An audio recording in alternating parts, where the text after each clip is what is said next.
इलाज study platform पर आप सभी का पुनः स्वागत है। आज है 5 जून 2020। इस वीडियो में डिस्कशन करेंगे हर रोज की तरह हिमाचल प्रदेश राष्ट्रीय तथा अंतर्राष्ट्रीय करंट अफेयर्स के बारे में। आइए सबसे पहले शुरुआत करते हैं हिमाचल प्रदेश करंट अफेयर से। पहला प्रश्न है, 4 जून 2020 को आयोजित कैबिनेट बैठक में किस वित्त आयोग के गठन को मंजूरी दी गई? तो याद रखिएगा, इसमें छठे राज्य वित्त आयोग को मंजूरी दी गई है हिमाचल प्रदेश सरकार द्वारा। 4 जून 2020 को आयोजित कैबिनेट बैठक में मंडी जिला में कहां पर रेशम कीट बीज उत्पादन के केंद्र स्थापित करने का निर्णय लिया गया है? तो हिमाचल प्रदेश सरकार द्वारा निर्णय लिया गया है कि रेशम कीट बीज उत्पादन केंद्र स्थापित किया जाएगा तूनाग में। हिमाचल प्रदेश लोक सेवा आयोग शिमला के चेयरमैन कौन है? तो इनका नाम है धर्मवीर सिंह राणा। काफ़ी सुर्खियों में है आजकल, क्योंकि कुछ दिन पहले आपने देखा था काफ़ी अच्छी नोटिफिकेशन निकाली गई थी इनके द्वारा, जिसमें ये कहा गया था कि कुछ वैकेंसीज है जो कि क्लास 1 की रिक्रूटमेंट होती है, उसमें जो रिटन टेस्ट दिए जाते हैं HPPSC शिमला के द्वारा, तो उसमें यहाँ पे एक व्यवस्था की गई थी कि उसमें जो रिटन टेस्ट होगा उसके 65% जो मार्क्स होंगे वो आपके इंटरव्यू के लिए कंसीडर किए जाएंगे, और जो आपकी इंटरव्यू का वेटेज था वो 35% ही रहेगा।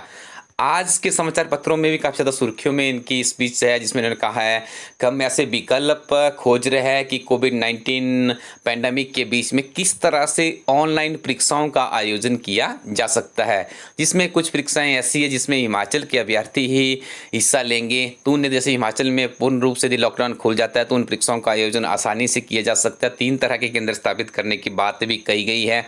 दूसरी तरफ ये कहा गया है कि जो बाहरी राज्यों के जिन्होंने अप्लाई किया हुआ है यहाँ पे वैकेंसीज के लिए, उनके लिए क्या किया गया है, जो उनका पब्लिक सर्विस कमीशन है वहाँ पे ऑनलाइन परीक्षा कनेक्ट करवाई जाए। तो काफ़ी अच्छा इनकी तरफ से काम किया जा रहा है कि HPPSC शिमला किस तरह से आगे बढ़ता है। और देखिए, आज जब आप इस वीडियो को सुन रहे हैं 5 जून 2020 को, तो आज इनकी एक मीटिंग भी होने जा रही है। जैसे इस मीटिंग का कोई अपडेट मिलता है कि अगली परीक्षाएँ कब की जाएगी तो आपको सूचित कर दिया जाएगा।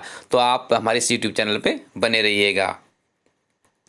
प्रधानमंत्री गरीब कल्याण योजना के तहत प्रदेश के बैंकों में जनधन खातों वाली 5.80 लाख महिलाओं के बैंक खातों में कितनी धनराशि पहुंचाई जा रही है? तो 500 रुपये। देखिए, प्रति माह की बात की जा रही, काफ़ी अच्छी योजना है। कोविड-19 से लड़ने के लिए प्रधानमंत्री गरीब कल्याण योजना इसको नामकरण किया गया है। ठीक है, तो हिमाचल प्रदेश की देखिए काफ़ी बड़ा ग्रुप है, 5.80 लाख महिलाएं इसमें सम्मिलित की गई है। 500 रुपये इन्हें दिया जाता है तो अच्छे से अपनी आजीविका को चला सकते हैं। हिमाचल प्रदेश के किन 3 जिलों में 5 सितारा होटल खोले जाएंगे? शिमला, कांगड़ा और मंडी में खोले जाएंगे। CM साहब की स्टेटमेंट थी। देखिए, जैसे ही आपने देखा होगा नवंबर 2019 में जो धर्मशाला में एक इन्वेस्टर मीट का आयोजन किया गया था, काफ़ी सक्सेसफुल हो रही थी। करीब 703 के आसपास MOU वहाँ पर साइन हुए थे। 97,700 के आसपास का आंकड़ा है जो कि वहाँ पे इन्वेस्टमेंट करने की योजना थी। यदि कोविड-19 नहीं आता तो इसमें अच्छा लग रहा था कि काफ़ी ज़्यादा इंडस्ट्रियलाइज के इसके औद्योगिकरण के माध्यम से हिमाचल प्रदेश के लोगों को रोजगार उपलब्ध करवाया जा सकता था। लेकिन देखिए, अभी भी सरकार प्रयास कर रही है कि 5 स्टार होटल खोल के विभिन्न तरह की गतिविधियों को आगे बढ़ाया जाए। हिमाचल प्रदेश सरकार में पंचायती राज मंत्री कौन है? तो इनका नाम है वीरेंद्र कंवर। सुर्खियों में इसलिए है क्योंकि उन्होंने अभी एक स्टेटमेंट जारी किया है, उसमें कहा गया है जैसे विलेज एरिया से बहुत से हमारे भी व्यूअर्स होंगे, एक लैंड डेवलपमेंट का काम किया जाता है, जो कि इंडिविजुअल कोई भी जिसका अपना सेपरेट राशन कार्ड है, जिसके घर से कोई उसमें मनरेगा के काम से जुड़ा हुआ है, तो उन लोगों को पहले क्या करना पड़ता है, यदि वो अपनी लैंड डेवलपमेंट का काम करना चाहते थे तो उन्हें एक जर्नल हाउस में उनकी वो एक्टिविटीज़ होती थी, वहाँ से पास होता, उसके बाद उसको अप्रूवल दी जाती थी।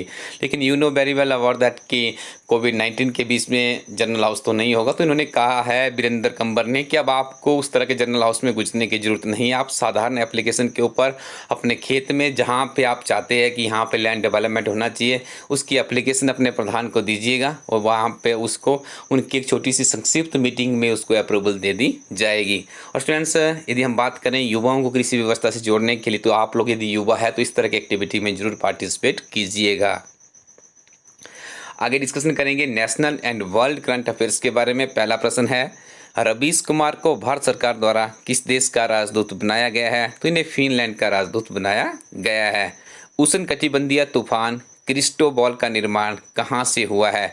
तो मैक्सिको की खाड़ी से हुआ है। बहुत से और तूफान हमारे भारत में भी देखने को मिले हैं, वहाँ से भी आपको प्रश्न एक जरूर आएगा, उसके बारे में हम पहले चर्चा कर चुके हैं।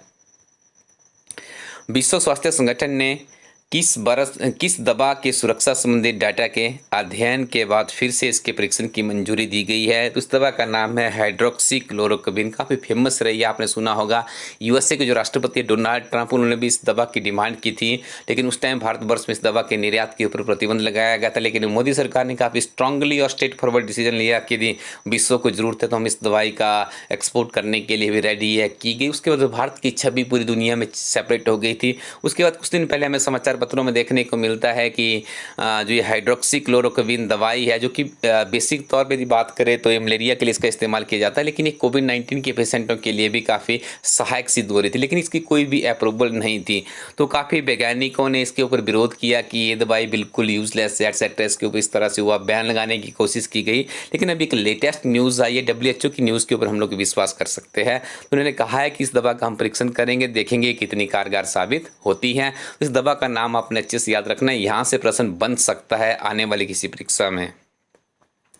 हाल ही में किस देश ने दक्षिण कोरिया में अमेरिका की थर्ड मिसाइल रक्षा प्रणाली की मौजूदगी को लेकर पुनः आपत्ति दर्ज कराई है? तो इस देश का नाम है चीन।